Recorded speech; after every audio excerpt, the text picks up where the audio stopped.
NASA photo. They're almost indistinguishable. I actually think the Gravity photo looks more believable. The similar Hebrew word nasha means to lead astray, to delude, to morally seduce. It's then no wonder that the NASA logo contains a serpent's tongue, serpents having been a symbol for deception throughout mythology. On the gravestone of Wernher von Braun, one of NASA's early rocket developers, there is a reference to a Bible verse that talks about our dome, our firmament. The heavens declare the glory of God, and the firmament sheath his handiwork. If we are to believe NASA's stories, then here's a question. How do satellites survive the 4,000 degree Fahrenheit temperature in space?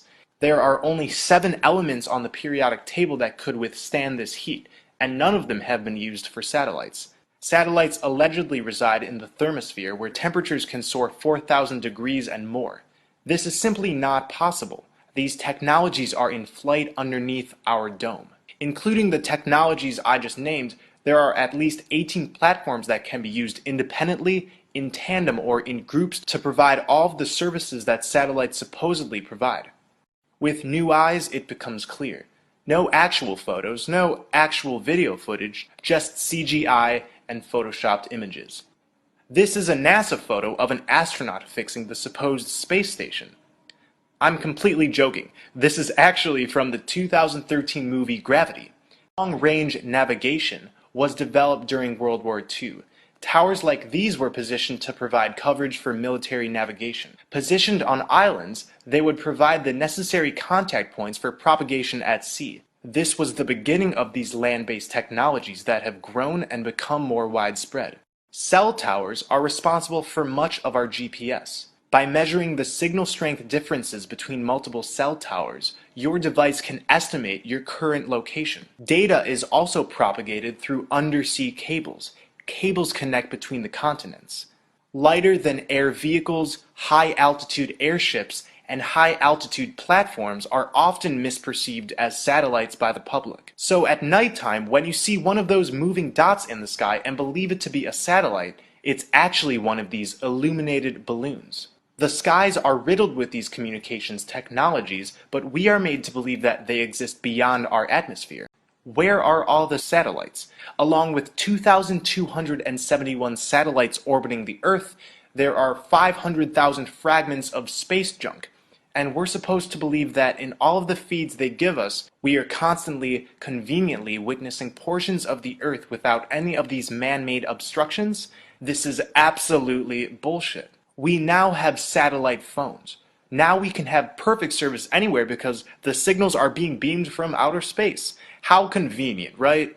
Wrong. Satellites do not exist. Most of us notice as soon as we're out of the city and in more remote areas, our satellite cell service starts to decline in intensity. It's almost as if our phones are getting their signals from ground technology that is conglomerated in heavily populated areas. We also see problems with GPS in remote areas, supposedly a technology that also uses satellites.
you're out there.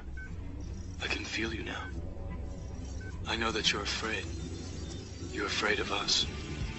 You're afraid of change. I don't know the future. I didn't come here to tell you how this is going to end. I came here to tell you how it's going to begin.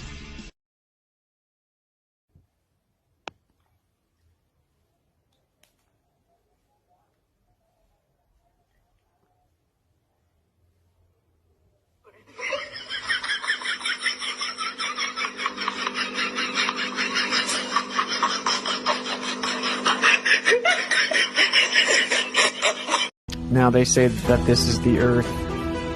We're spinning and the planes fly over the spinning Earth. Now by just looking at this graphic you can begin to see a problem, right? The Earth is spinning underneath the planes and the planes are going in different directions. Now, this is actually impossible. It's impossible. Now, trust me, I know the Globers don't think it's impossible, but it is.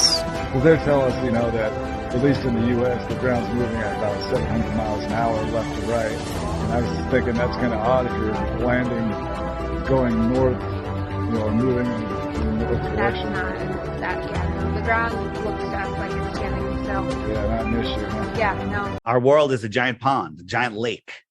Large bodies of water at rest lay flat, testably, scientifically, provably, measurably flat. And when you get to the edge of our lake, you don't fall off. It's the edge of the lake. And no matter which direction you go, you end up in Antarctica. Not because you're on a ball floating in space, walking upside down when you get there.